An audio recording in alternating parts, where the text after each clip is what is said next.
Good evening Anjali.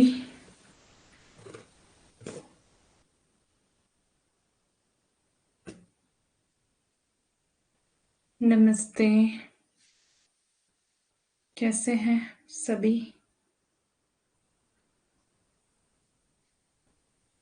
Good evening Anuradha. Good evening, very good evening सभी को। Audio video बताएं clear है?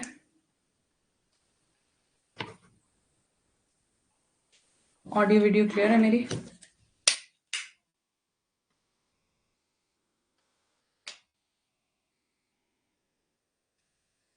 गुड इवनिंग अंकिता नहीं, सॉरी, ममता।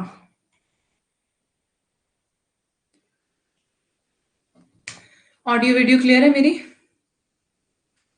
मैं दिखाई सुनाई दे रही हूँ? आवाज आ रही है सही से? जल्दी जल्दी से बताएं।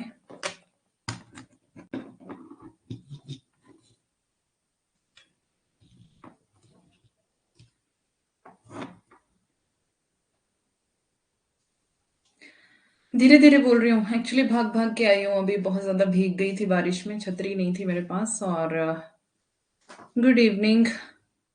और अभी अभी भाग भाग के आई हूँ, क्लास का टाइम होने वाला था, इसलिए थोड़ा सा थक गई हूँ।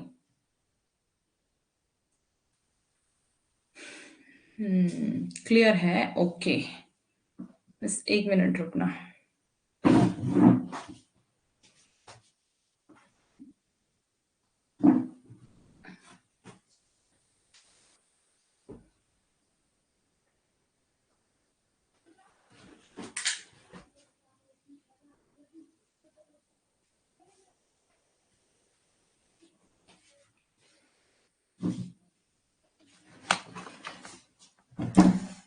गुड इवनिंग, गुड इवनिंग सबको, गुड इवनिंग।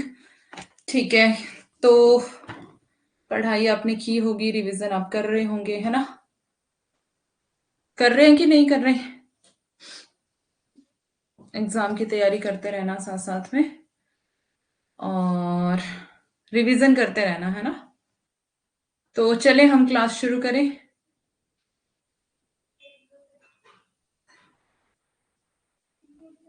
हम थे यहाँ। ओके,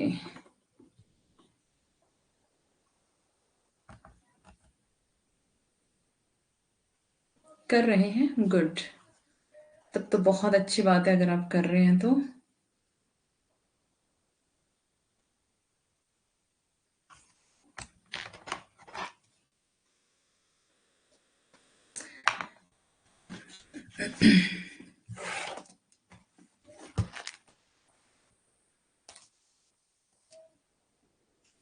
आज मेरी शुक्ल वाली बुक भी भीग गई, मेरे साथ ही थी वो किए,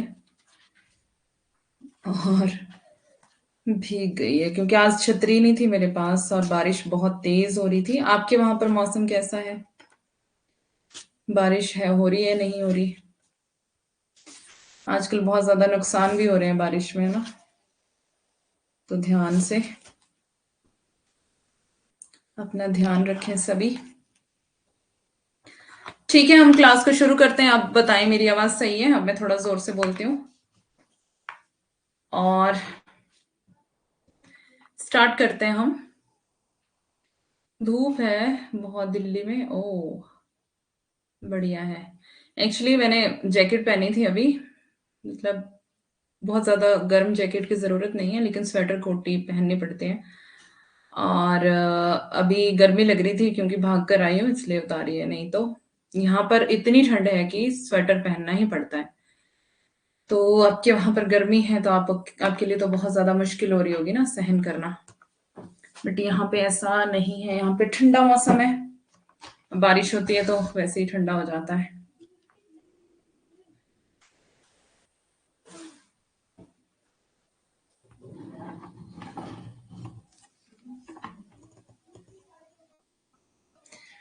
ठीक है, तो टेलीग्राम सबने ज्वाइन किया हुआ है ना? टेलीग्राम चैनल, टेलीग्राम चैनल नहीं किया है जिसने ज्वाइन, वो ज्वाइन कर लेना, है ना?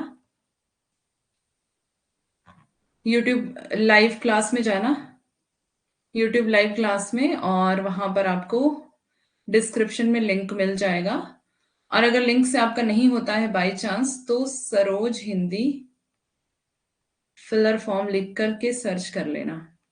Good evening Ankita. Filler form करके सर्च कर लेना, तब आपको हमारा चैनल मिल जाएगा। ओके, तो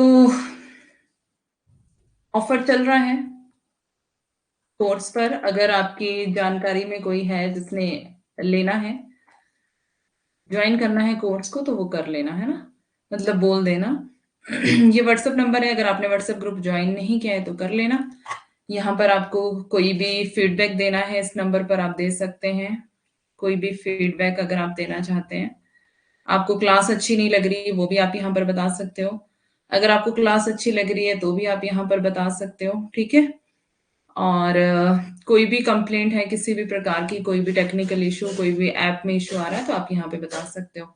मैम टेलीग्राम पर और क्वेश्चन डाल दो, वो हो गए। अच्छा, मधु भी दिल्ली से हैं।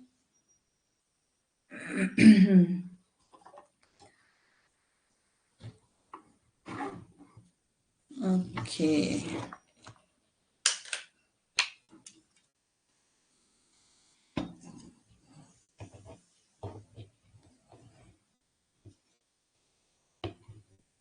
ओके, क्वेश्चंस डाल दूंगी जैसे ही मुझे टाइम मिलेगा, है ना। तो ये वाला व्हाट्सएप नंबर है, इस नंबर पे आप व्हाट्सएप भी कर सकते हैं और साथ में आप इस पर कॉल भी कर सकते हैं, ठीक है। मैसेज और कॉल दोनों ही आप इस नंबर पर कर सकते हैं। ये वेबसाइट है, बाकी आपको पता ही है। और ये हमारी क्लासेस के टाइम है।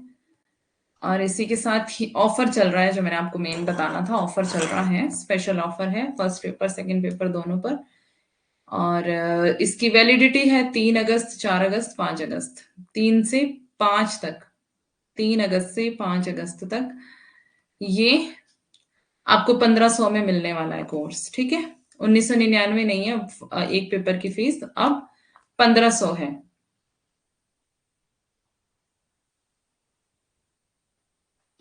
तो अभी सिंगल पेपर की फीस जो है वो 1500 है, और अगर आपने दोनों लेने हैं तो 1500 1500 प्लस करके आपको 3000 में दोनों ही कोर्स पड़ जाएंगे। मे बी, क्योंकि यहाँ पर तो ऐसे ही लिखा है ना। अच्छा, 25% ऑफ चल रहा है, ओके। तो 25% ऑफ है अभी आपको। मिशन जेआरएफ कोड को आपको यूज करना होगा इसके लिए। ओके, अब हम चलते हैं। कल किसी ने बताया था कि हमारा प्रकरण 4 रह गया है, आदिकाल का। तो आदिकाल का प्रकरण 4 सबसे पहले मैंने यहां पर रखा हुआ है। तो हम पढ़ते हैं आदिकाल प्रकरण 4, ठीक है। सभी निकालें अपनी बुक्स, अगर आपके पास बुक है तो। अगर आपके पास कॉपी पेन है तो अपना कॉपी पेन निकालें, मतलब बुक नहीं है अगर, तो कॉपी पेन निकालें और हम पढ़ना शुरू करेंगे अब जल्दी से, ठीक है।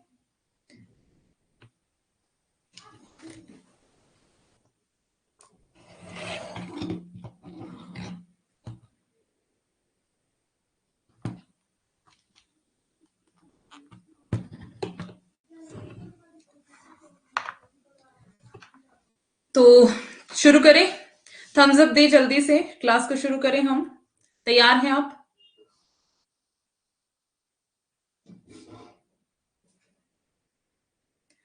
अब हम पढ़ेंगे फुटकल रचनाएं। प्रकरण 5 रहता है आदिकाल का। तो आपने मुझे 4 कहा था ना कल, ममता। एक मिनट, प्रकरण 5 कहां पर है? आदिकाल में तो 4 ही प्रकरण है। कौन से 5 की बात कर रहे हो आप?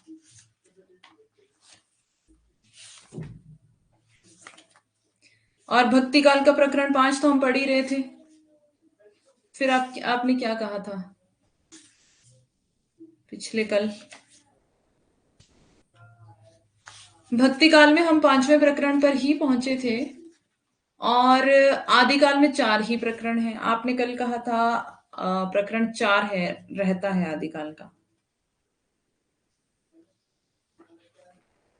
कल वाला, कल वाला तो कर ही रहे थे ना हम बेटा, कंटिन्यू।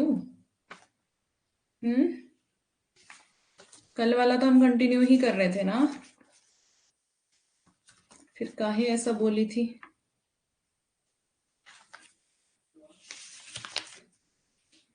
प्रकरण 5 ही तो कल करवाया था मैंने। हम तो वल्लभाचार्य से ही कल शुरू किया था ना। Good evening Neha. कल तो वल्लभाचार्य से ही शुरू किया था हमने।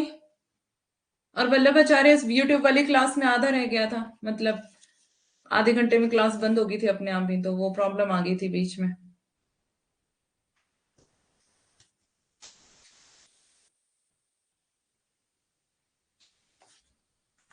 अच्छा, चौथा प्रकरण रह गया है इसका, ये कह रहे थे आप। 5 बोल रहे हो आप? 5 नहीं रहता, 4 का शायद आधा रहता है ना?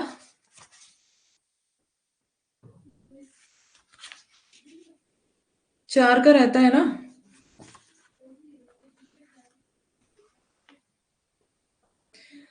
मुझे क्लियर बताओ तो सही, रहा क्या है? तभी तो मैं बताऊंगी ना आपको।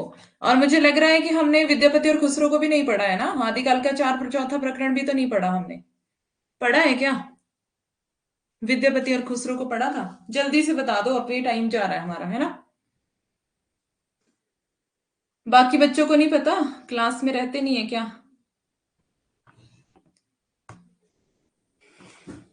आदिकाल का प्रकरण 4 रहता है, और भक्ति काल का भी प्रकरण 4 आधा रहता है ना, मेरे हिसाब से। नहीं पढ़ा ना? ओके। तो फिर अभी ये पढ़ लेते हैं, कल का कल देखेंगे। और मंडे को हमने एमसीक्यूज करने हैं, ठीक है? मंडे यूट्यूब क्लास पर, यूट्यूब पर एमसीक्यूज है, जितना अभी तक पढ़ लिया हमने शुक्ल से, ठीक है? पीवाईक्यूज भी हो सकते हैं उसमें। पीवाईक्यूज भी डाल दूंगी उसमें, एमसीक्यूज भी डाल दूंगी मंडे को। आपको ध्यान रखना है ये, ठीक है? ध्यान रखने का मतलब ये नहीं है कि सिर्फ एमसीक्यूज करना है, आपको पढ़ के आना है। पढ़ के आओगे तो आपका फायदा होगा, है ना? पढ़ के आना पड़ेगा। तो जितना अभी तक पढ़ा है उसकी सबकी रिवीजन कर लेनी है। समझ आ रही बात? जितना पढ़ा है अब तक उसकी सबकी रिवीजन मुझे चाहिए। और वहां पर मुझे आंसर चाहिए यूट्यूब पर, ठीक है? बुक कैसे याद होगी, क्योंकि आप जो पढ़ा रहे हो वो समझ आता है, पर बुक रीड करते टाइम याद नहीं होता।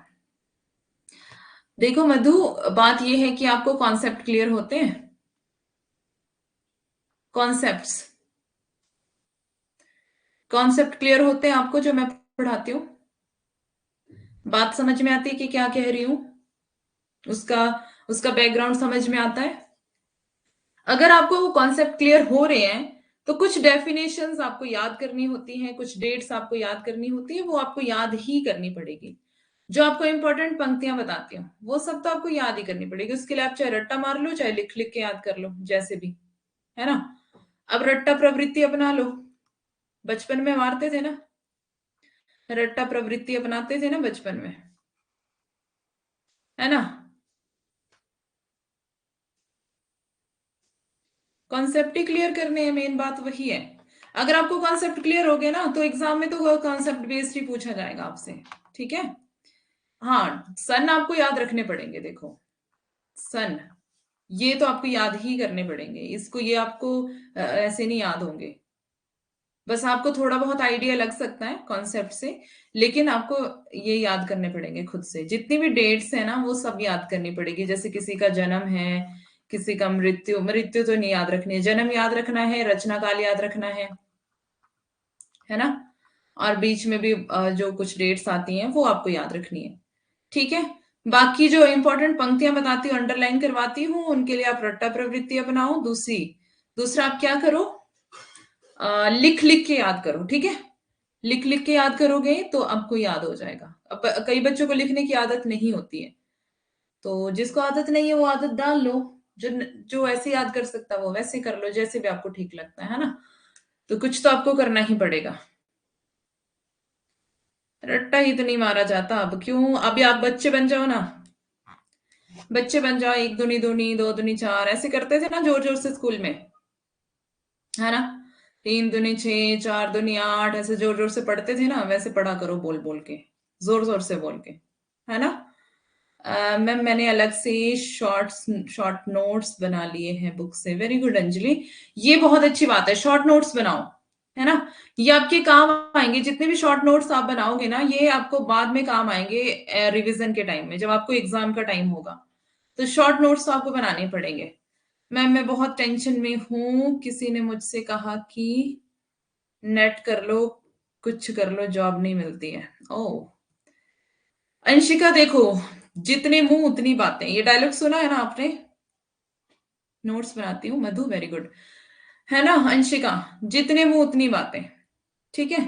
समझ में जो आता है वही माइंड में रह जाता है, बस रटा हुआ भूल जाते हैं। अच्छा, तो समझ में आ जाता है, ठीक है, लेकिन जो इंपॉर्टेंट पंक्तियां और डेट्स है ना, वो सब तो आपको याद करनी पड़ेगी। उसको कैसे याद करोगे, है ना। बोल बोल के पढ़ा करो, थोड़ा लिख लिख के पढ़ा करो, या बोल बोल के पढ़ा करो। नहीं रट्टा मारा जाता, लिखो, लिख लिख के पढ़ो।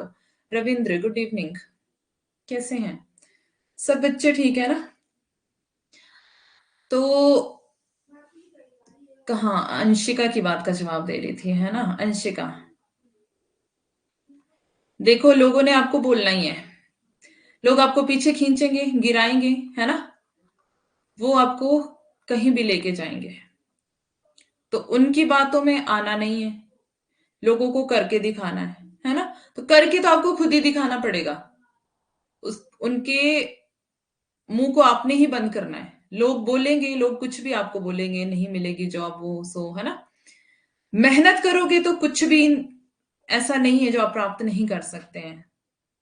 देखो लोग आपको नेगेटिव करेंगे, क्यों? क्योंकि उन्होंने खुद तो कुछ करना नहीं है ना, और आपको भी नहीं करने देना। तो आप उनकी बात सुनेंगे तो आप फिर फंस जाएंगे उनकी बातों में, ठीक है। और आप पढ़ाई करो अच्छे से, अपना नेट करो, जेआरएफ करो, ठीक है।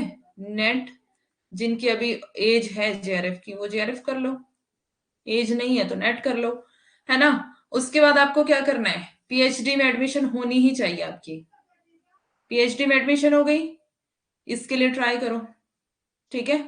उसके बाद आपको, मतलब पीएचडी में थोड़ा सा टाइम लग जाता है एडमिशन होने में, तो पीएचडी के लिए ट्राई करो। उसके बाद आपको स्कॉलरशिप मिलनी शुरू हो जाएगी, ठीक है। 35-40 हजार आराम से आपको मिलने शुरू हो जाएंगे। लोगों का काम ही नेगेटिविटी, हाँ, नेगेटिव करते हैं लोग, ठीक है। उनकी बातों को नहीं सुनना है आपको। तो पीएचडी में एडमिशन हो गई ना आपकी, और आपको पैसे मिलने शुरू हो जाएंगे। आप साथ साथ में किसकी तैयारी करो, असिस्टेंट प्रोफेसर की। अभी भी आपकी असिस्टेंट प्रोफेसर की तैयारी हो रही है। ये वाला जो मैं पढ़ा रही हूँ सब आपको असिस्टेंट प्रोफेसर में आने वाला है ना। अलग अलग स्टेट्स के निकलते रहते हैं ना, कमीशन, कमीशन निकलते रहते हैं अलग अलग स्टेट्स के। असिस्टेंट प्रोफेसर की पोस्ट निकलती रहती है। अभी देखो आरपीएससी की निकली हुई है, मतलब निकली हुई थी, अब तो फॉर्म क्लोज हो गए हैं उसके भरने, लेकिन निकली हुई थी। यूपीएचएससी की निकली हुई थी, है ना। अलग अलग स्टेट की, एमपी की निकली हुई थी, अलग अलग स्टेट्स की निकलती रहती है। हर स्टेट की ट्राई करो। नेक्स्ट ईयर मेरी शादी है, बट मुझे नेट क्लियर करना है। हाँ तो कोई बात नहीं मधु, हो जाएगा आपका नेट क्लियर, डोंट वरी, इस बार आपका हो जाएगा, है ना। तो असिस्टेंट प्रोफेसर की तैयारी करते रहो साथ साथ में। आप आपको इसके साथ अपनी स्टेट की, आप जिस जिस स्टेट के आप हो, स्पेशली अपनी स्टेट की जीके आपकी स्ट्रांग होनी चाहिए। करंट अफेयर आपके स्ट्रांग होने चाहिए, है ना।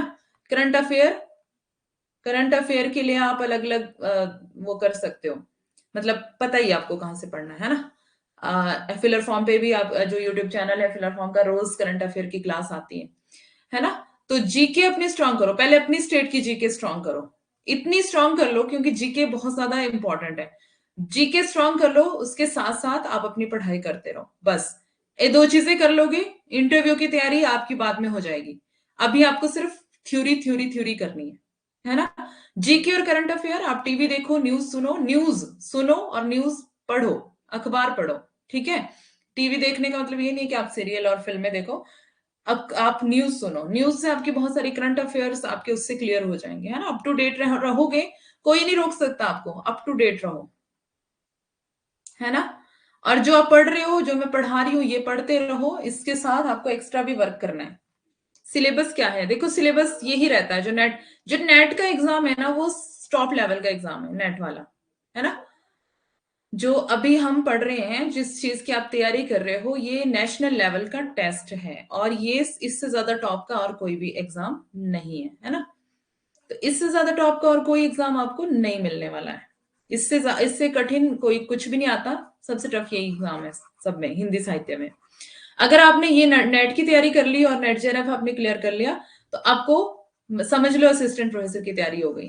अब देखो इसके लिए सिलेबस अलग अलग आता है। मान लो आपने अलग स्टेट का भर लिया, फॉर्म भर लिया, है ना। मान लो आपने हिमाचल का भर लिया, तो हिमाचल की अभी पिछले दिनों में निकली थी, पर वैकेंसीज बहुत कम थी। तो अगर आप मान लो आपने एचपी का भर लिया, हिमाचल प्रदेश का भर लिया आपने फॉर्म, तो वो हिमाचल वाले ना अलग सिलेबस देंगे आपको, नेट से मिलता जुलता होगा। लेकिन जैसे नेट में आपको कुछ कहानियां हैं, है ना, कुछ कहानियां हैं, कुछ नाटक है, हो सकता है कि उन्होंने कोई एक दो चार नाटक आपको ऐसे दे दिए जो कि आपको नेट में, नेट के सिलेबस में आपने आपके ना हो, है ना। और कुछ कहानियां ऐसी दे दी जो आपके नेट के सिलेबस में ना हो, दो चार कहानियां, है ना। और दो चार उपन्यास आपको ऐसे दे दिए उन्होंने जो आपके नेट के सिलेबस में ना हो। बस रेखा चित्र संस्मरण थोड़ा अलग अलग डिफरेंट डिफरेंट दे देते हैं वो। बाकी आपको वही पढ़ना होता है, सेम टू सेम, सब कुछ वही पढ़ना है। हाँ, हिंदी ग्रामर आपको आनी चाहिए असिस्टेंट प्रोफेसर के लिए। और ये भी अलग अलग स्टेट्स का अलग अलग सिलेबस रहता है। कई हिंदी ग्रामर पूछते हैं और कई स्टेट्स में नहीं पूछी जाती है ना। ग्रामर आपको आनी चाहिए और जीके अपनी स्ट्रांग कर लो, करंट अफेयर स्ट्रांग कर लो। कोई आपको असिस्टेंट प्रोफेसर बनने से रोक नहीं सकता, ठीक है। ये अभी से तैयारी रखो अपनी। देखो हमें तो ये चीजें किसी ने गाइड नहीं करी ना, अब जाकर अब खुद समझ आती है अपने उससे, मतलब खुद अपने एक्सपीरियंस से ये चीजें समझ आ रही है। लेकिन आपको गाइडेंस मिल रही है तो आपको ये करना है। लोग आपको नेगेटिव करेंगे, उनको उनको बोलने दो, उनकी बातें नहीं सुननी, उनकी बातें एक कान से सुनो दूसरे से निकाल दो। हाँ, दिल्ली के लिए अप्लाई करना हो तो देखो, अगर दिल्ली के लिए अप्लाई करना है तो जब वहां पे निकलेंगे पोस्टें, आप अप टू डेट रहो, फॉर्म कहाँ कहाँ के आते हैं, है ना। यूट्यूब पे भी बताया जाता है आपको कहाँ कहाँ के फॉर्म आ रहे हैं। तो आप कुछ देख के रखो, ऐसे चैनल सब्सक्राइब करके रखो जहां पर आपको इन्फॉर्मेशन मिल रही है ऐसी। पीएचडी की भी ट्राई करते रहो, पीएचडी का भी जैसे मान लो कई तो नेट, बिना नेट के भी एडमिशन होती है कई बार मतलब उसके लिए आपको एंट्रेंस क्लियर करना पड़ता है ना, एंट्रेंस बेस पे निकल जाती है। तो उसके लिए भी आप देखते रहो, मतलब कि फॉर्म कब कब निकल रहे हैं, कहाँ पर निकल रहे हैं, कौन सी यूनिवर्सिटी में फॉर्म निकल रहे हैं, वो सब आपको ध्यान में रखना पड़ेगा, है ना। और अलग अलग स्टेट्स की जब जब निकलते हैं असिस्टेंट प्रोफेसर के, तो आप उसके लिए अप्लाई करो। अप्लाई करोगे तो उसका सिलेबस सबसे पहले देख लेना, सिलेबस में क्या क्या है। अभी वहां का निकला था ना, राजस्थान का, आरपीएससी का, है ना। तो राजस्थान में क्या है, 50 नंबर की तो जीके है वहां पर, 50 नंबर की जीके, वहां की जीके मतलब राजस्थान की जीके। असिस्टेंट प्रोफेसर की एग्जाम कब होती है मैम? ये होती रहती है, देखो अभी राजस्थान की भरी थी, एमपी की भरी थी, यूपी एचएससी की, इनके अभी एग्जाम हुए नहीं है। मतलब कि यूपी है ये एमपी है और ये राजस्थान है। इनकी पोस्टें निकल चुकी हैं और फॉर्म क्लोज हो चुके हैं। अभी इनकी तैयारी चल रही है इन तीनों स्टेट्स की, ठीक है। और यहाँ पर अभी इनके एग्जाम होने वाले हैं। हर साल एग्जाम निकलते हैं किसी ना किसी स्टेट के, है ना। तो इस साल में ये निकल चुकी हैं, अदर स्टेट्स की भी निकलेंगी, तो आप देखते रहना। और फॉर्म भर लेना, जब फॉर्म भरोगे वहां का सिलेबस देखना क्या है। अभी भी राजस्थान का था, मैंने इसलिए नहीं भरा क्योंकि वहां की जीके ही 50 नंबर की जीके थी, वहीं की जीके पढ़नी पड़ती, है ना।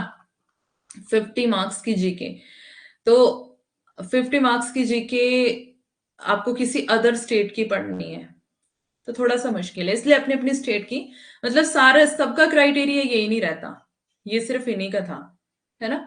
और थोड़ा सा इसमें ये रहता है कि नेगेटिव मार्किंग रहती है असिस्टेंट प्रोफेसर में, है ना।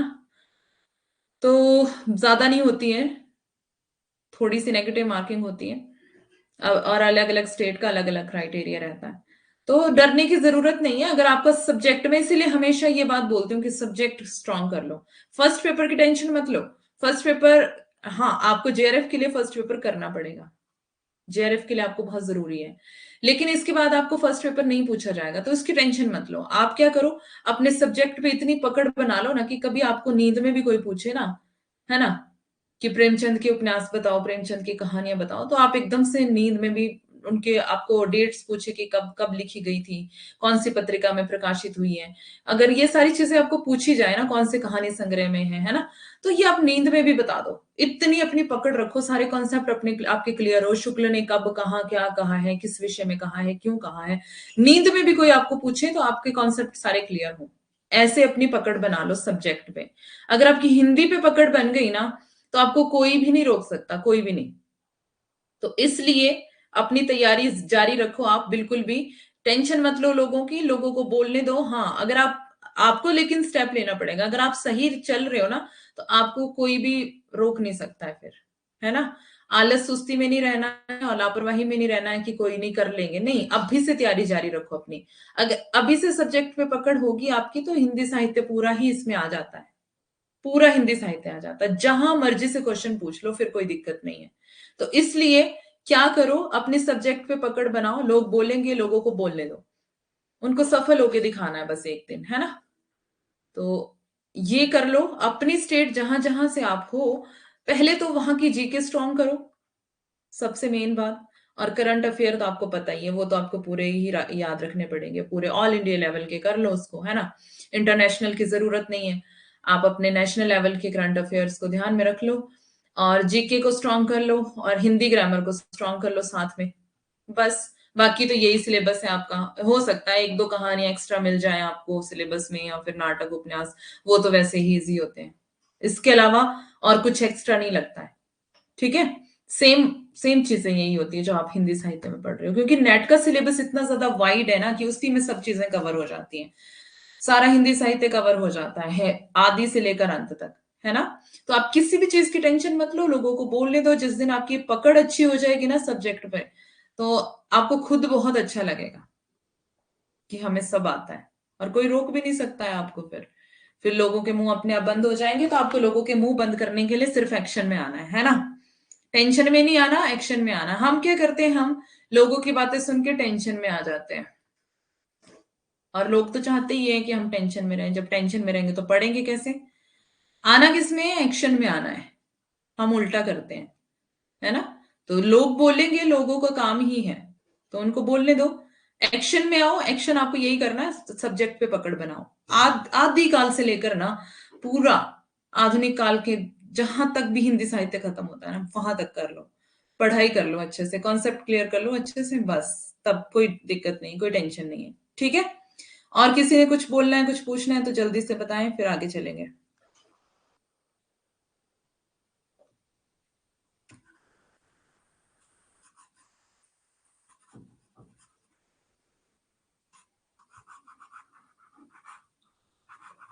जो चीजें बताई हैं बस इनको ध्यान में रख लेना, GK, current affair, Hindi grammar और हिंदी साहित्य पूरा, बस। और इससे ज्यादा आपको कुछ करने की जरूरत नहीं है, क्योंकि मुझे किसी ने ये गाइड नहीं किया था, है ना। तो ये सारी चीजें मैंने अपने एक्सपीरियंस से सीखी हैं। और अगर आप किसी अदर स्टेट का भरते हैं, तो वहां की जीके आपको पढ़नी पड़ेगी, तो उनकी भी थोड़ी थोड़ी नॉलेज रखते रहो बस।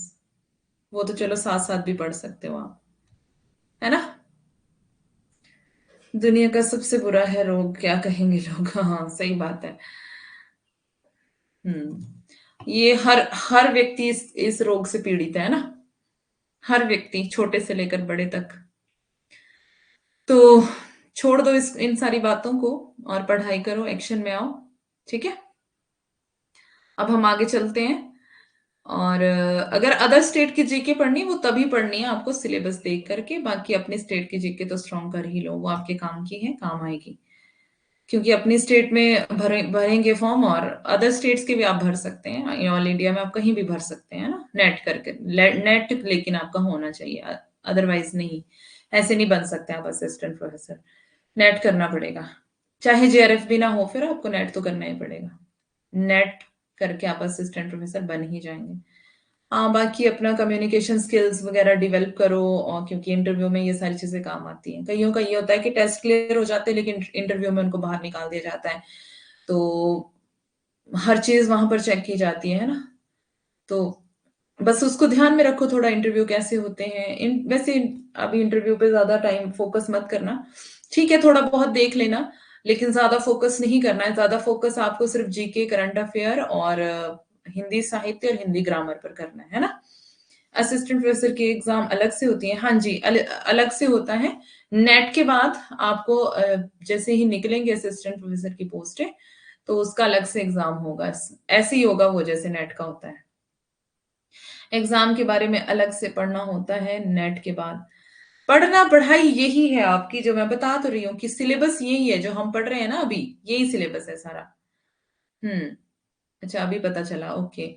यही सिलेबस है सारा। आपको मैंने जितनी बुक्स बताई है ना, वो सारी बुक्स आप खरीद लो बस, और उनको पढ़ना शुरू करो। वही बुक्स पढ़नी है आपको। आपको असिस्टेंट प्रोफेसर के लिए भी वही पढ़नी है, जेआरएफ नेट के लिए भी वही पढ़नी है। और अगर अदर आपने एग्जाम क्लियर करने हैं कोई भी हिंदी साहित्य से रिलेटेड, तो उसके लिए भी आपको वही पढ़नी है। ठीक है, तो इससे ज्यादा और कुछ भी नहीं पढ़ना पड़ता है आपको, है ना। तो इसलिए अपनी तैयारी जारी रखो। फर्स्ट पेपर की ज्यादा टेंशन मत लो। फर्स्ट पेपर को 2 घंटे अगर दे रहे हो आप, तो आपको अपने सेकंड पेपर को आपको इससे डबल देने हैं। इतना इतना पढ़ाई कर लो आप, 6 घंटे पर डे। लेकिन हर दिन आपको पढ़ाई करनी है। पेपर 1 पेपर 2, मधु क्या कह रहे हो? पेपर 1 पेपर 2 मैं समझी नहीं। अभी तो आपको पेपर 1 पेपर 2 दोनों ही पढ़ने पड़ेंगे ना। Thank you so much ma'am for useful information. Okay, most welcome. अभी तो आपको नेट के लिए दोनों ही पेपर पढ़ने पड़ेंगे, लेकिन कम टाइम दो इसके लिए। फर्स्ट पेपर के लिए कम टाइम दो, सेकंड के लिए ज्यादा दो, क्योंकि सब्जेक्ट आपको हमेशा काम आने वाला है पूरी जिंदगी में। फर्स्ट पेपर की कोई बात नहीं है, वो सिर्फ माइंड को थोड़ा चेक करने के लिए होता है, माइंड को थोड़ा शार्प करने के लिए होता है बस, है ना। कल को अपने टीचर बनना है, असिस्टेंट प्रोफेसर बनना है, तो इसलिए टीचिंग आपको पता होना चाहिए, बच्चों को कैसे हैंडल करना है और कैसे सिचुएशन में किस तरह से बच्चों को सिखाना है, बताना है ना। तो ये सारी चीजें, और रिसर्च आपको करना है पीएचडी में, इसलिए आपको रिसर्च पढ़ना पड़ता है।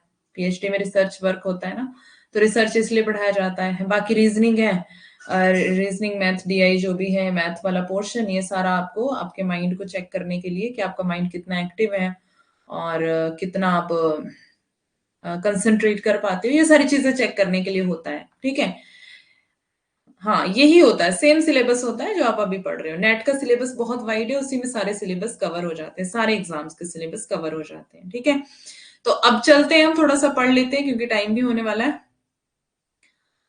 और लोगों की बातों की टेंशन मत लें, एक्शन में आए और पढ़ना शुरू करें, है ना। प्रकरण 4, फुटकल रचनाएं। तो जो ज्यादा महत्वपूर्ण नहीं मानी है शुक्ल ने, उनको कहाँ रख दिया? फुटकल में रख दिया, है ना? बहुत ज्यादा महत्वपूर्ण नहीं है जो। वैसे तो महत्वपूर्ण है खुसरो और विद्यापति बहुत ज्यादा, लेकिन इन्होंने यानी कि शुक्ल ने इनको फुटकल में रखा है। हर एक विद्वान ने अपने अपने हिसाब से विभाजन किया है ना, तो शुक्ल ने इनको फुटकल में रख दिया।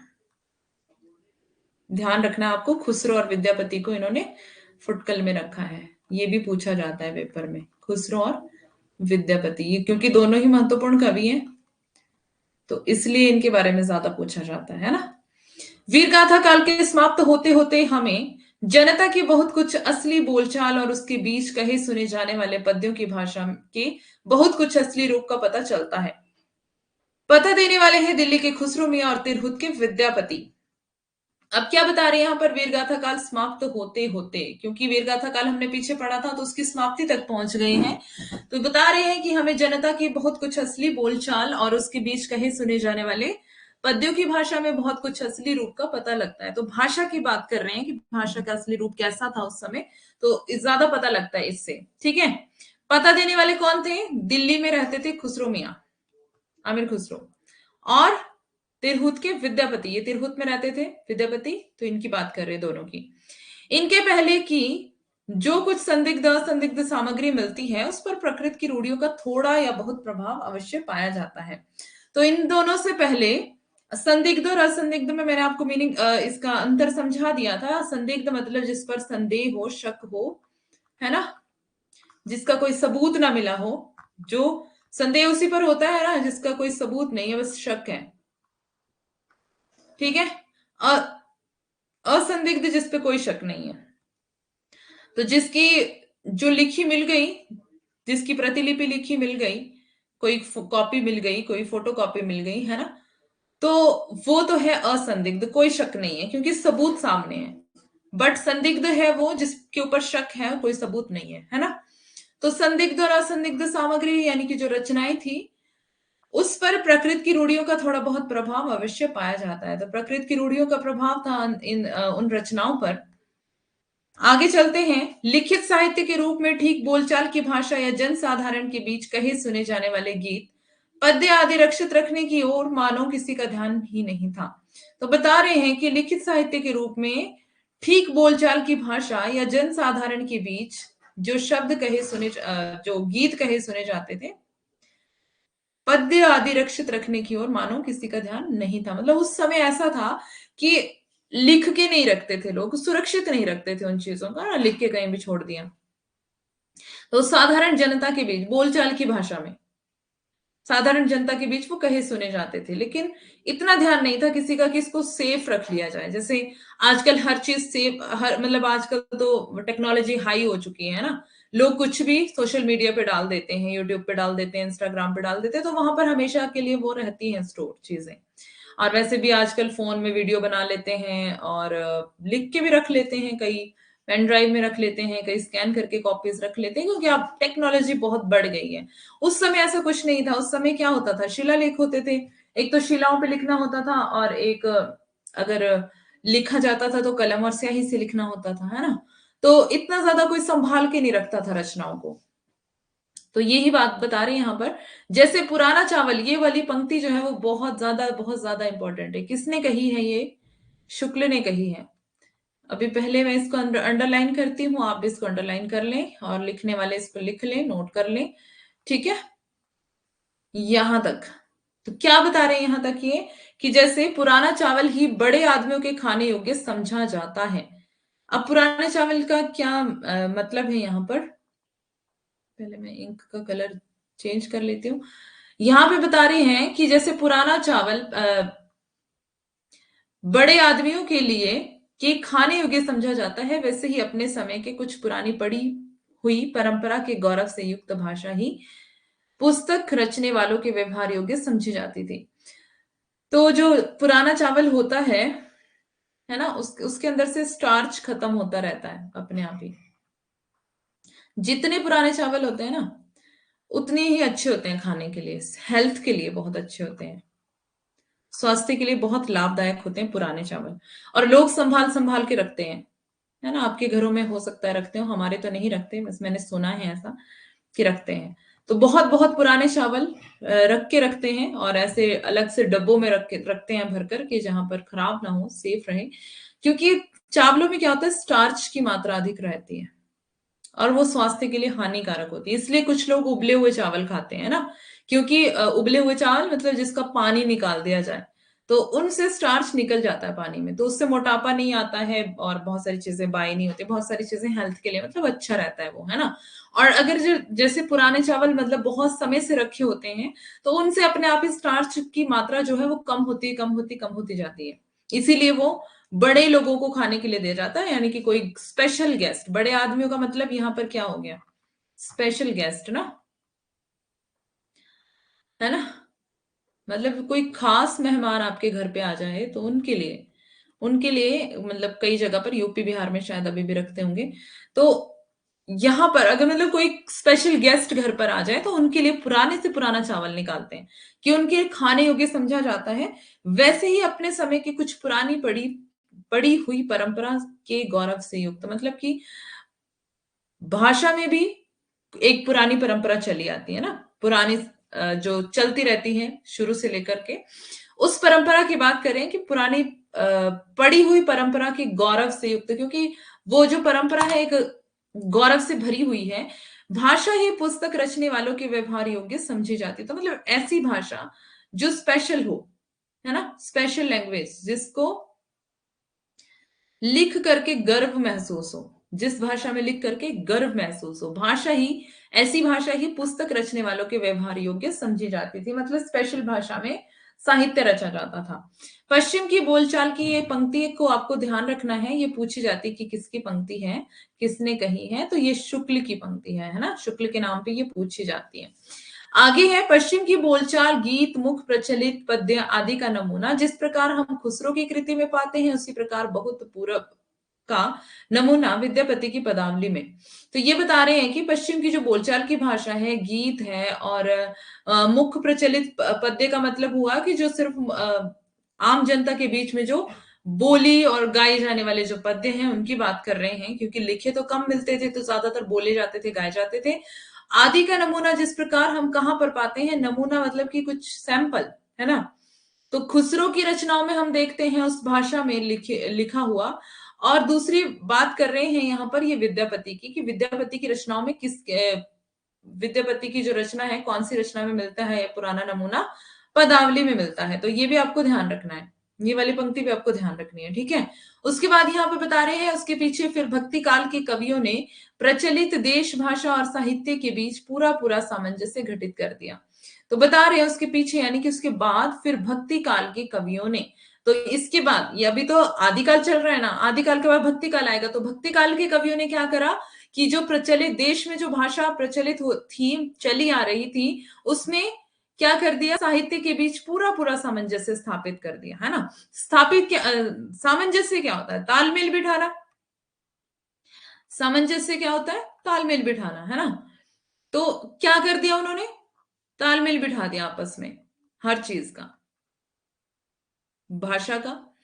कवियों ने प्रचलित देश भाषा और साहित्य के बीच, मतलब कि देश भाषा को इस देश भाषा में इस तरह से साहित्य लिख दिया कि वो मतलब जो साहित्य था वो बहुत ही अच्छा लगने लगा उस भाषा में, ठीक है। पहले तो क्या होता था, एक पर्टिकुलर भाषा में साहित्य लिखा जाता था, स्पेशल लैंग्वेज में लिखा जाता था, जैसे पुराना चावल स्पेशल गेस्ट को दिया जाता है उसी प्रकार से बता रहे हैं कि पहले तो साहित्य स्पेशल लैंग्वेज में लिखा जाता था, लेकिन धीरे धीरे धीरे धीरे क्या होने लगा, चेंजेस आने लगे अब, है ना। देश भाषा में क्या होने लगा, साहित्य के बीच पूरा पूरा सामंजस्य स्थापित होने लगा।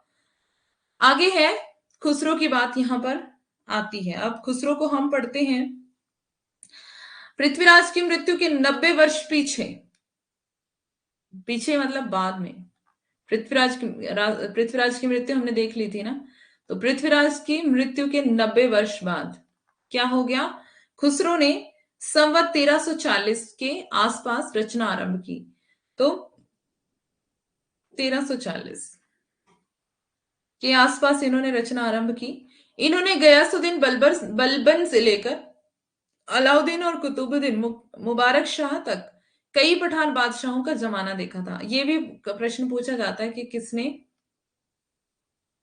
बहुत सारे राजाओं का आरोहण देखा था, इनका भी ये आगे आएगा, यही आरोहण वाली पंक्ति आगे आएगी।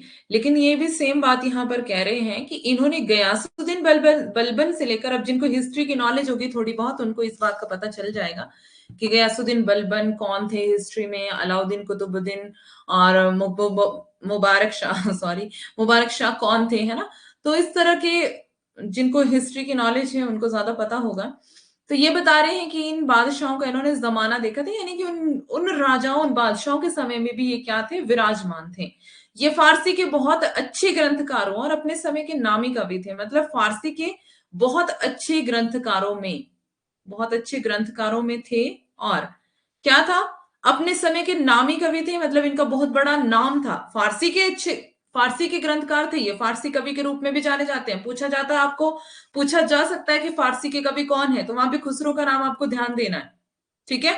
तो यहाँ पे बता रहे हैं फारसी के बहुत अच्छे ग्रंथकारों में थे और अपने समय के नामी कवि थे, है ना।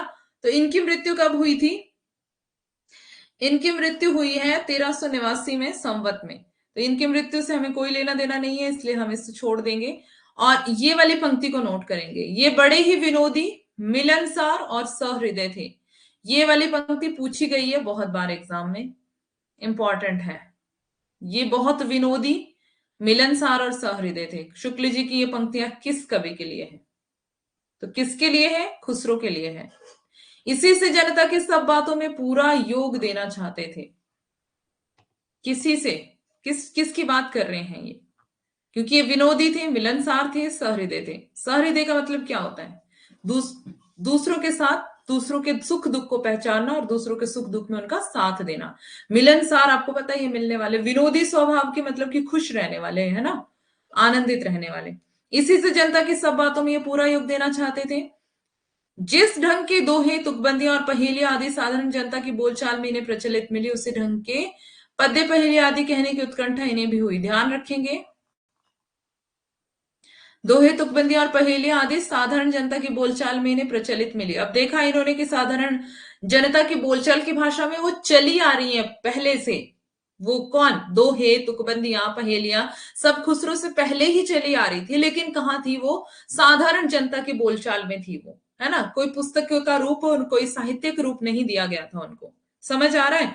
अगर आपको ये बोल दिया जाए, वैसे तो खुसरो को ही माना जाता है पहला पहेलीकार, लेकिन उनके पहले भी पहेलियां थी। यहां पर साफ साफ बता रहे हैं कि इनके पहले भी प्रचलित थी ये पहेलियां तुकबंदियां दोहे, सब उनसे पहले थे। यानी कि कबीर से भी पहले दोहे थे, ठीक है। तो लेकिन दोहों के लिए कौन प्रसिद्ध है? कबीर। और उसी तरह से पहेलियों के लिए कौन प्रसिद्ध है? आमिर खुसरो। क्यों? क्यों इनको प्रसिद्ध माना गया? क्योंकि इन्होंने इसको साहित्यिक रूप दे दिया पहेलियों को। पहले कहां थी ये? साधारण जनता की बोलचाल की भाषा में। सिर्फ जैसे नानी दादियां बोलती है ना बातों में, ये सारी चीजें पहेलियां पूछते थे पहले बच्चों को, है ना, कि बच्चों को सिखाते थे, पूछते थे, उनका माइंड तेज करने के लिए ये सारी चीजें होती थी। खुसरो ने क्या कर दिया? इनको साहित्यिक रूप दे दिया, यानी कि साहित्य में लिख दिया, साहित्यिक रूप दिया, है ना। पर लेकिन इनको माना क्या जाता है? कि इन्होंने पहेली को सबसे पहले लिखा, यही माना जाता है ना। पर यहां पे शुक्ल बता रहे हैं कि पहले से ही था, प्रचलित थी। इनको इन्होंने क्या किया? इन्हें प्रचलित मिली, पहले से प्रचलित थी, इनको मिली है सिर्फ। इन्होंने क्या किया? उसी ढंग के पद्य पहेलियां, मतलब इन्होंने ढंग देखा कि किस ढंग से लिखी है। इन्होंने थोड़ा दिमाग लगाया और लिखना शुरू किया, उसी शैली में लिखना शुरू किया। आदि कहने की उत्कंठा इनको भी हुई। इनके पहेलियां और मुकरियां प्रसिद्ध हैं। क्या प्रसिद्ध है? इनकी पहेलियां और मुकरियां। मुकरियां मतलब बोल करके मुकर जाना, पहेलियां आपको पता ही है ना। तो मुकरियां होती हैं बोल करके मुकर जाना। ये हम आगे देखेंगे क्या है, मतलब उदाहरण के साथ देखेंगे। ये प्रसिद्ध है। इनमें उक्ति वैचित्र्य की प्रधानता थी। उक्ति वैचित्र्य का मतलब क्या हुआ? विचित्र उक्ति। उक्ति वैचित्र्य मतलब विचित्र उक्ति। उक्ति होती है बात, है ना। उक्ति होती है बात, विचित्र का आपको मतलब पता ही है। तो विचित्र उक्ति की प्रधानता थी, मतलब कुछ इस तरीके से बात करना, इस तरीके से बात पेश करना कि सामने वाला हैरान हो जाए। यद्यपि कुछ रसीले गीत और दोहे भी इन्होंने कहे हैं। तो रसीले गीत और दोहे भी, ये भी पूछा जाती है पंक्ति। इनमें उक्ति वैचित्र्य की प्रधानता थी, यद्यपि कुछ रसीले गीत और दोहे भी इन्होंने कहे हैं। शुक्ल जी का ये कथन किसके लिए है? खुसरो। ध्यान देंगे। और या ये भी पूछा जा सकता है कथन किसका है, तो ध्यान देंगे कि ये कथन शुक्ल जी का है। सही है? समझ आ रहा है? समझ आ रहा है तो जल्दी से थम्स अप दें।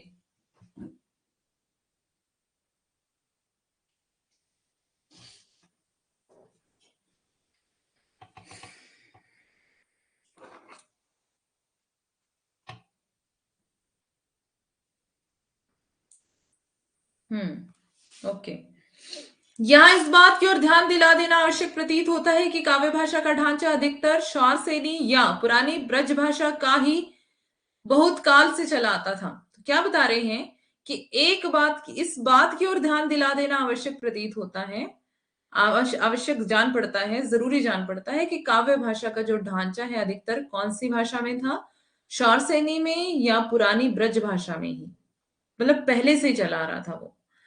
अतः जिन पश्चिमी प्रदेशों की बोलचाल खड़ी होती थी उसमें, मतलब खड़ी मतलब खड़ी बोली होती थी, है ना। जिन पश्चिमी प्रदेशों की बोलचाल की जो भाषा है वो खड़ी बोली होती थी, उसमें जनता के बीच प्रचलित पद्यों तुकबंदियों आदि की भाषा ब्रजभाषा की ओर झुकी हुई रहती थी। अब भी यह बात पाई जाती है। इसी से खुसरो की हिंदी रचनाओं में भी दो प्रकार की भाषा पाई जाती है। खुसरो की हिंदी रचनाओं में किस प्रकार की? दो प्रकार की भाषा पाई जाती है हिंदी रचनाओं में। कैसी? ठेठ खड़ी बोलचाल की पहेलियों में, और मुकरियों में कैसी? मुकरियों और दो सखनों में कैसी? उनमें भी कहीं कहीं ब्रज भाषा की झलक मिलती है। दो प्रकार की भाषा किसमें पाई जाती है?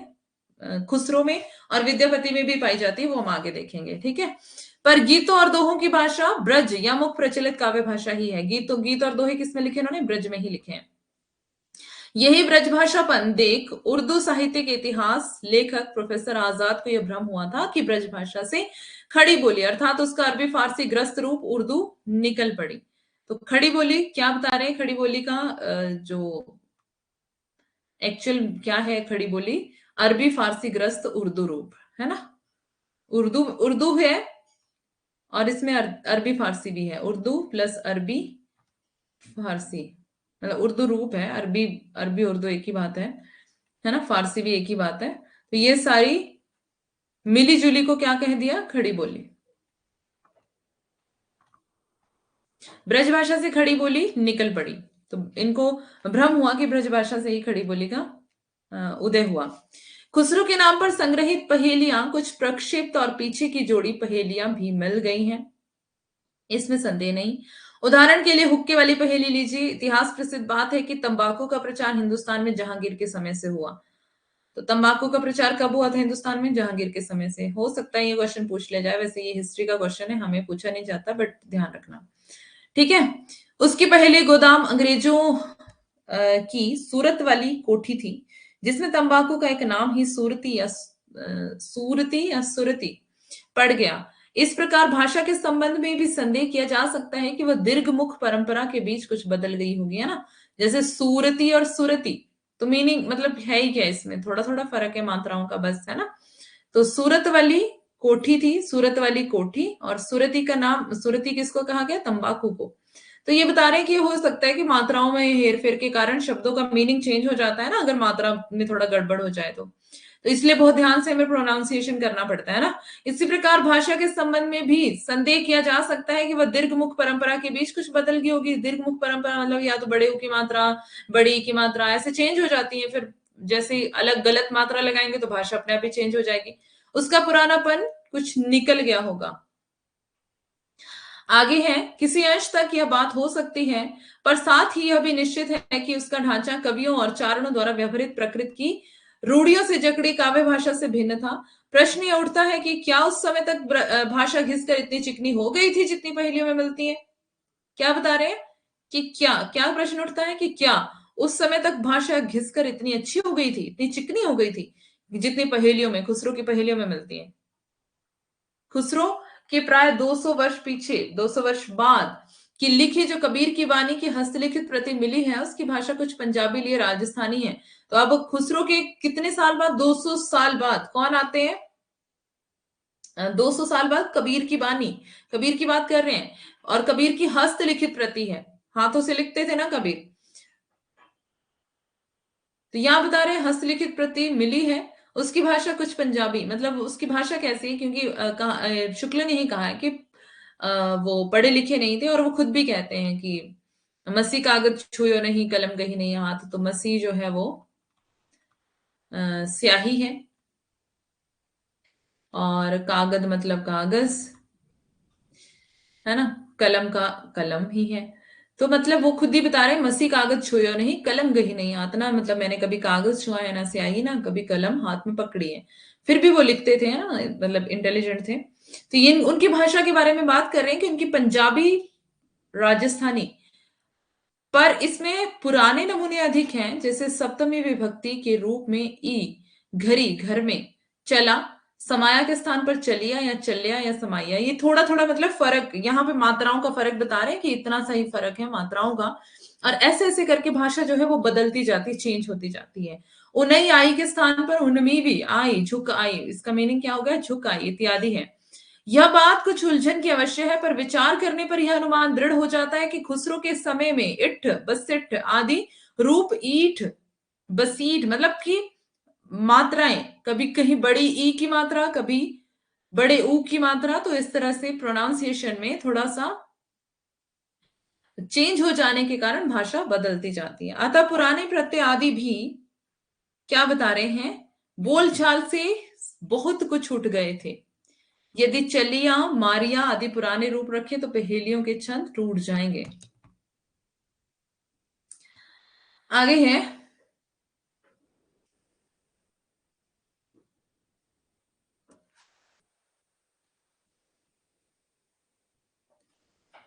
अतः यही धारणा होती है कि खुसरो के समय में बोलचाल की स्वाभाविक भाषा घिसकर बहुत कुछ उसी रूप में आ गई थी जिस रूप में खुसरो में मिलती है। तो धारणा क्या है कि खुसरो के समय में बोलचाल की स्वाभाविक भाषा घिसकर कैसी हो गई? उसी रूप में आ गई थी जिसमें खुसरो की मिलती है कबीर की अपेक्षा, खुसरो का ध्यान बोलचाल। ये वाली पंक्ति जो है बहुत बार पूछी गई है।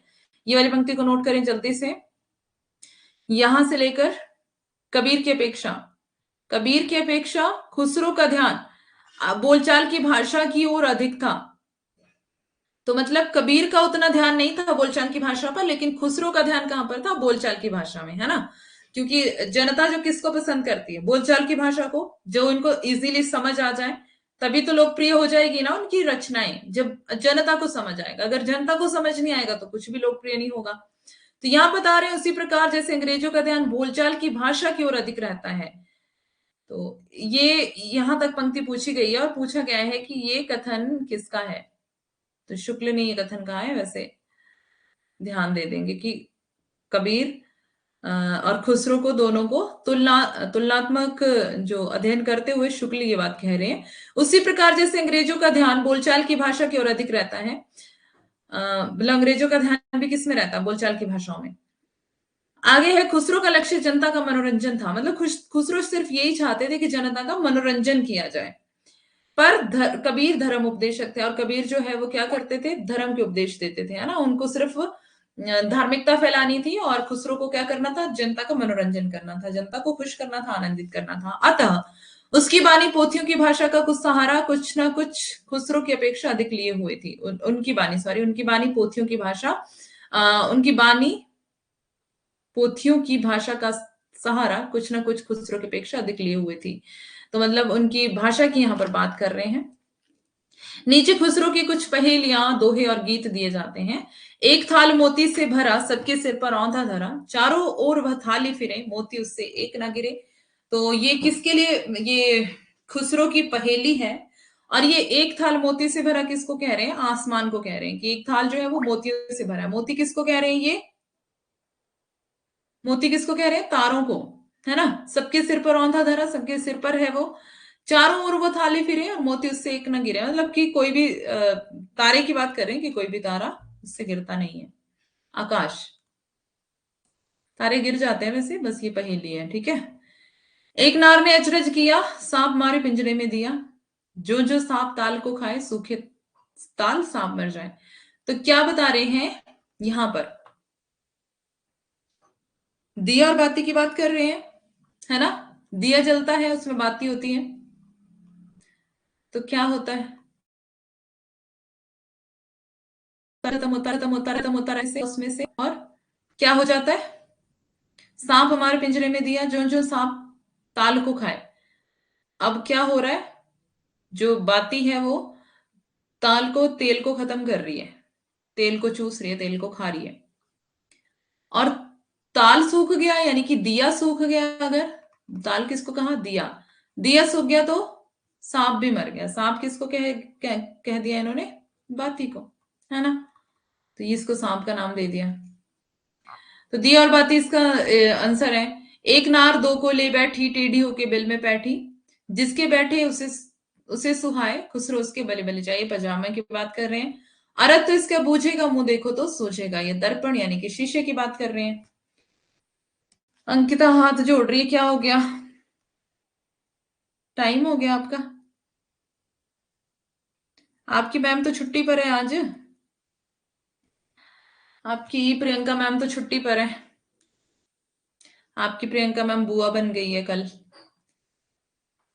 ओके, ऊपर के मोटे टाइप के शब्दों में खड़ी बोली को कितना निखरा हुआ रूप है। अब इनके स्थान पर ब्रज भाषा के रूप देखिए। No ma'am, okay. मुझे लगा आप हाथ जोड़ रहे हो मैम। खत्म कर दो क्लास को, है ना। ओके ओके, हाँ, आज आपकी क्लास नहीं है ना। आज भी छुट्टी है, हाँ। कल आपके मैम बुआ बन गए हैं, तो इस वजह से वो कल तो हॉस्पिटल में थे, आज शायद घर गए हैं। तो आज भी वो क्लास नहीं ले पाएंगे, तो कल से शायद आपकी क्लास होगी। ओके, तो यहाँ पे बता रहे हैं ब्रज भाषा की बात। चूक भई कुछ वासो ऐसी, देश छोड़ भयो परदेसी। एक नार पिया को भानी, तन वाको सगरा जो पानी। चाम मास वाके नहीं नेक, हाड़ हाड़ में वाके छेद। मोहि अचंभो आवत ऐसे, वामे जी बसत है कैसे। तो खुसरो की पहेली आपको जहां जहां भी मिल जाएगी। वैसे खुसरो का बहुत कम लिखा मिलता है, जहां भी मिलेगा आपको, गूगल पर, इंटरनेट पे, जहां भी मिलेगा आपको ले लेना है वहां से, ठीक है। इनके बारे में थोड़ा जानने की कोशिश करना, क्योंकि पेपर में पूछा जाता है, इनके बारे में पूछा ही जाता है। अब नीचे के दोहे और गीत बिल्कुल ब्रज भाषा अर्थात मुख प्रचलित काव्य भाषा में देखिए। उज्जवल वरन अधीन तन एक चित्त दो ध्यान, देखत में तो साधु है निपट पाप की खान। खुसरो रैन सुहाग की जागी पीके सन, तन मेरो मन पीयू को दो भय एक रंग। और ये वाला तो पूछा गया काफी बार, मतलब ये रिसेंटली। गोरी सोवे सेज पर मुख पर डारे केस, चल खुसरो घर आपने रैन भई चौं देस। अब ये वाली पूछी थी, ये पंक्तियां कब कही थी उन्होंने? अपने गुरु निजामुद्दीन औलिया की मृत्यु पर कही थी। नोट कर लेंगे इसको, ये आपको बुक में नहीं मिलेगा, ठीक है। अपने गुरु निजामुद्दीन, ये निजामुद्दीन औलिया की मृत्यु पर।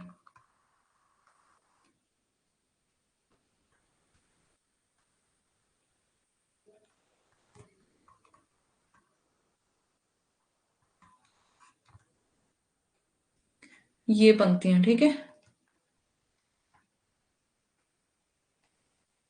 तो इसको आप नोट कर लेंगे। गोरी सोवे सेज पर मुख पर डारे केस, चल खुसरो घर आपने रैन भई चौं देस। कर लिया आपने नोट? आगे चले, जल्दी से बताएं, थम्स अप करें अगर आगे चलना है तो।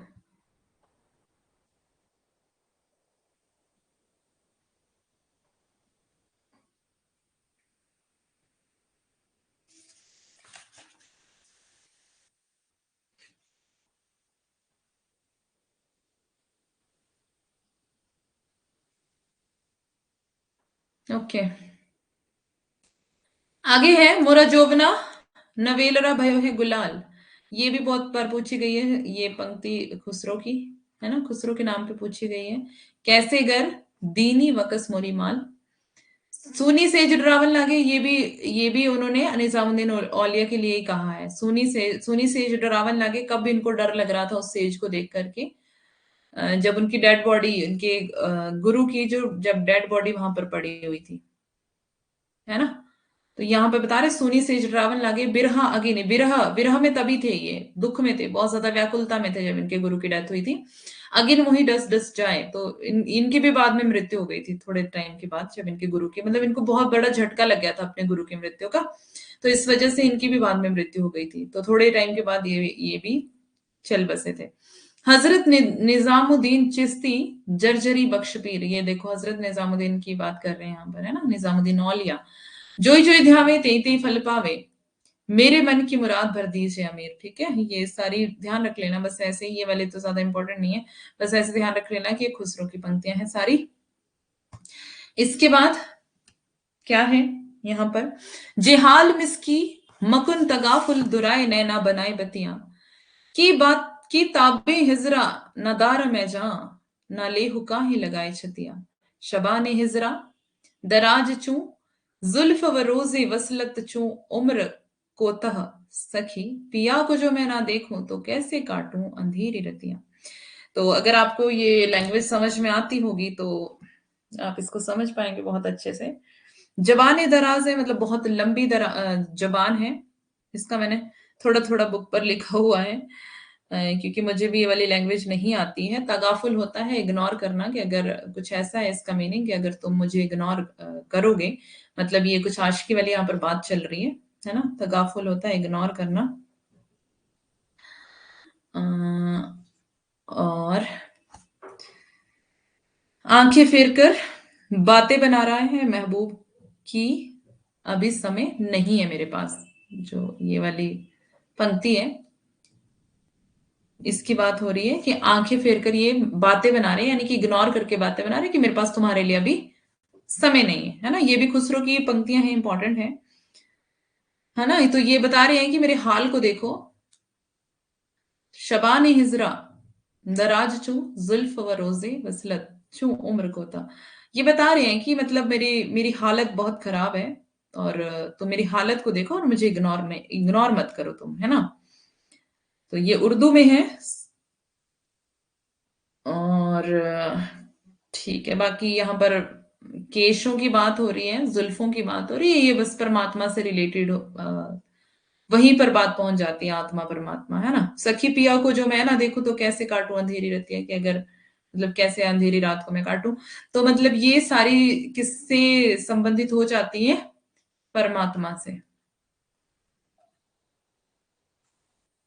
ठीक है, आगे चले। विद्यापति पढ़ना है, विद्यापति को या छोड़ दें, बताइए।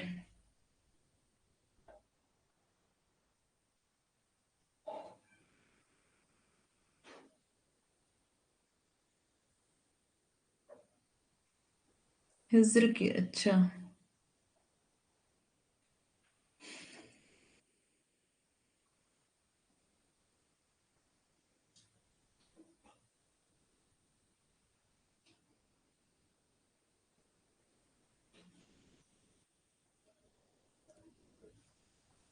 हम्म।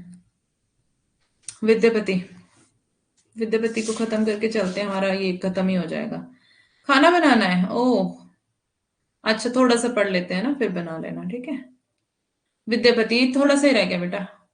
विद्यापति अभ्रंश के अंतर्गत इनका उल्लेख हो चुका है, पर जिसकी रचना के कारण ये मैथिल कोकिल कहलाए वह इनकी पदावली है। अब पूछ लिया जाए आपको कि मैथिल कोकिल की किस रचना के कारण कहलाए थे विद्यापति, तो पदावली को ध्यान में रखना है कि पदावली वो रचना है जिसके कारण इनको मैथिल कोकिल की उपाधि दी गई थी, ठीक है। इन्होंने अपने समय की प्रचलित मैथिली भाषा का व्यवहार किया है। विद्यापति को बंग भाषा वाले अपनी ओर खींचते हैं, बंग भाषा मतलब बंगाल वाले अपनी ओर खींचते हैं। सर जॉर्ज ग्रियर्सन ने भी बिहारी और मैथिली को मागधी से निकली होने के कारण हिंदी से अलग माना है, पर केवल भाषा शास्त्र की दृष्टि से कुछ प्रत्ययों के आधार पर ही साहित्य सामग्री का विभाग नहीं किया जा सकता। कोई भाषा कितनी दूर तक समझी, हमारे लिए भी बना लेना सिस्टर, हाँ सबके लिए बना लेना, बस क्लास के बाद, लेकिन है ना, क्लास में मत चले जाना। कोई भाषा कितनी दूर तक समझी जाती है, इसका विचार भी तो आवश्यक होता है। किसी भाषा का समझा जाना अधिकतर उसकी शब्दावली यानी कि वोकेबलरी पर अवलंबित होता है, आधारित होता है। यदि ऐसा ना होता तो उर्दू और हिंदी का एक ही साहित्य माना जाता, तो उर्दू का अलग है, हिंदी का अलग है, वोकेबलरी के कारण, शब्दावली के कारण, है ना। खड़ी बोली बांगड़ू, बांगड़ू लिखा है, बांगड़ू बांगड़ू ठीक है, ब्रज, राजस्थानी, कन्नौजी, बैसवाड़ी, अवधी इत्यादि में रूप और प्रत्ययों का परस्पर इतना भेद होते हुए भी सब हिंदी के अंतर्गत मानी जाती हैं। इनके बोलचाल वाले एक दूसरे की बोली समझते हैं। बनारस, गाजीपुर, गोरखपुर, बलिया आदि जिलों में आयल, आइल, गयल, गईल ऐसे करते हैं ना, बनारस के आसपास, बनारस, गाजीपुर, गोरखपुर, है ना, इस तरह से वहां पे बलिया के आसपास, यानी कि यूपी बिहार की बात कर रहे हैं यहाँ, वहां पर ऐसे अ, ये लैंग्वेज बोली जाती है, हमरा, तोहरा आदि बोले जाने पर भी वहां की भाषा हिंदी के सिवाय दूसरी नहीं कही जाती है। तो ऐसी लैंग्वेज वहां पर ऐसे शब्द यूज किए जाते हैं, लेकिन वो भी हिंदी हिंदी प्रदेश में ही आता है। कारण है अ, अच्छा, बलिया की हूँ, ओके, गुड अंजलि।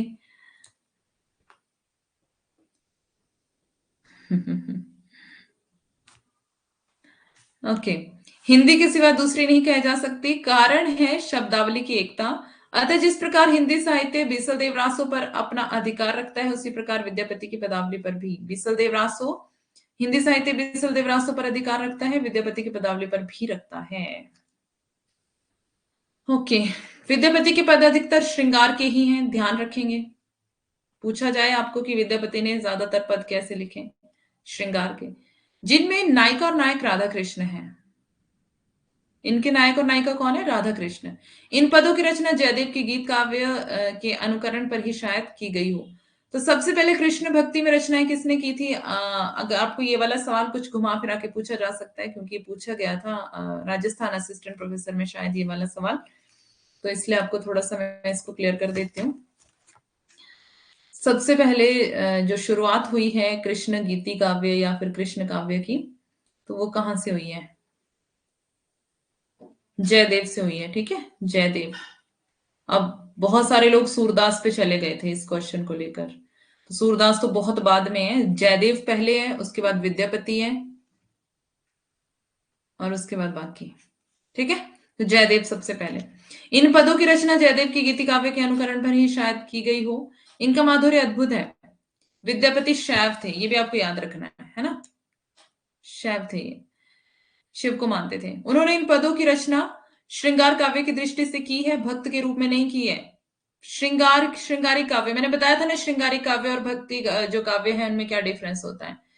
जो श्रृंगारी काव्य होते हैं उसमें नायिका का ही वर्णन होता है, नायक और नायिका का, है ना, ज्यादातर नायिका का नक्षिक वर्णन होता है, और आशिकी वाली बातें होती है इसमें श्रृंगारिक। और जो दूसरी वाली है भक्ति वाली, वो आपको पता ही है, वो ईश्वर से संबंधित, भगवान से संबंधित है। विद्यापति को कृष्ण भक्तों की परंपरा में ना समझना चाहिए। अब ये बता रहे हैं कि विद्यापति को कृष्ण भक्तों की परंपरा में नहीं समझ सकते, इन्होंने बस ऐसे लिख दिया है, थे ये शैव, क्योंकि ये शैव थे, हमने ऊपर पढ़ लिया ना। ध्यान से पढ़ना, विद्यापति को बहुत पूछा जाता है इनके बारे में और डीपली। ठीक है, सारे कॉन्सेप्ट यहाँ पे क्लियर करके बता रही हूं मैं।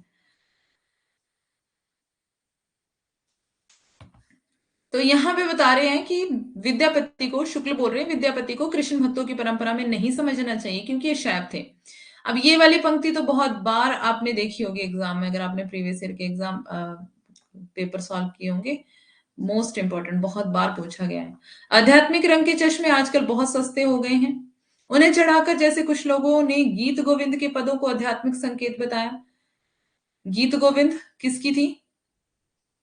जयदेव की रचना है गीत गोविंद, आध्यात्मिक संकेत बताया। वैसे ही विद्यापति के इन पदों को भी, जो विद्यापति के पद थे उनको भी इन्होंने क्या कहा कि ये आध्यात्मिक पद है।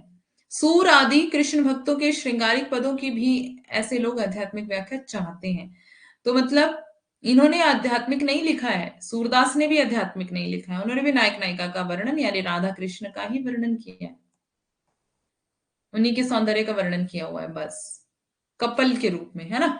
तो ये वाली पंक्ति बहुत ज्यादा इंपॉर्टेंट और विद्यापति के लिए इन्होंने कही है। पता नहीं बाल लीला के पदों का वे क्या करेंगे। इस संबंध में अच्छी तरह समझ रखना चाहिए कि लीला का कीर्तन कृष्ण भक्त का एक प्रधान अंग है।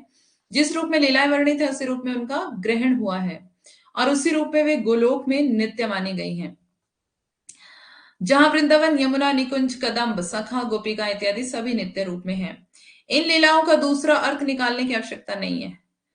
और विद्यापति 1460 में तिरहुत के राजा शिव सिंह के यहाँ वर्तमान थे, ध्यान रखेंगे। शिव सिंह के आश्रय में रहते थे ये।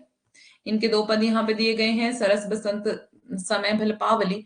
अब यहाँ पे बस ध्यान रख लेना कि पावली, आवली, गरल, इस तरह से अगर आपको शब्द मिले तो आपको ध्यान रखना है कि विद्यापति की है। ठीक है, थोड़ी सी लैंग्वेज पहचान लेना बस।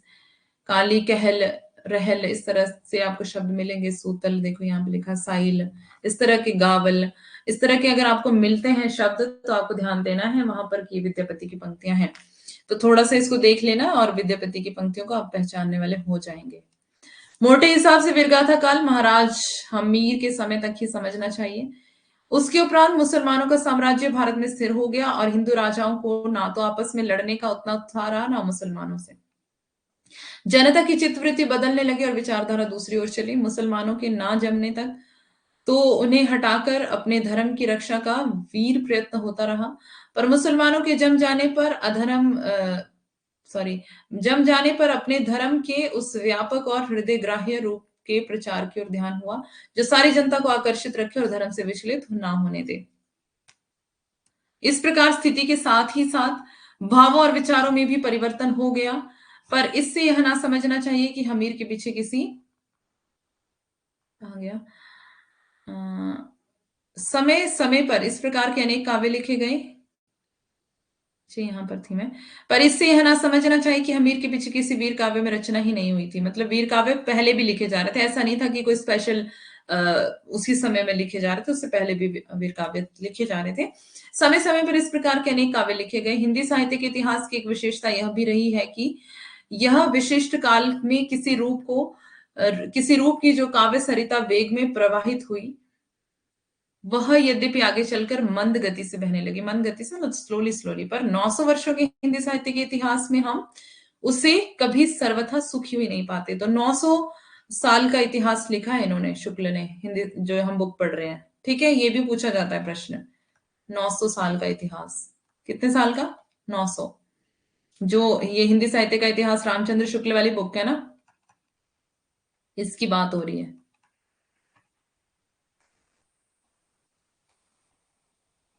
शुक्ल 900 साल का इतिहास लिखा है इन्होंने अपनी पुस्तक में। ये प्रश्न पूछा जाता है, इसको नोट कर लेंगे। ठीक है, यहाँ पर ये खत्म हो गया प्रकरण। और अब हम कल पढ़ेंगे इसके आगे। ठीक है, तो फिर कल मिलेंगे, कल की क्लास में इसके आगे। मतलब अभी हमारा क्या बचता है अब? भक्ति काल, भक्ति काल का प्रकरण कौन सा? 4 भी बचता है अभी हमारा। जल्दी जल्दी बताओ मुझे, फिर चलना है हमने। भक्ति काल का चौथा प्रकरण बचता है अभी हमारा।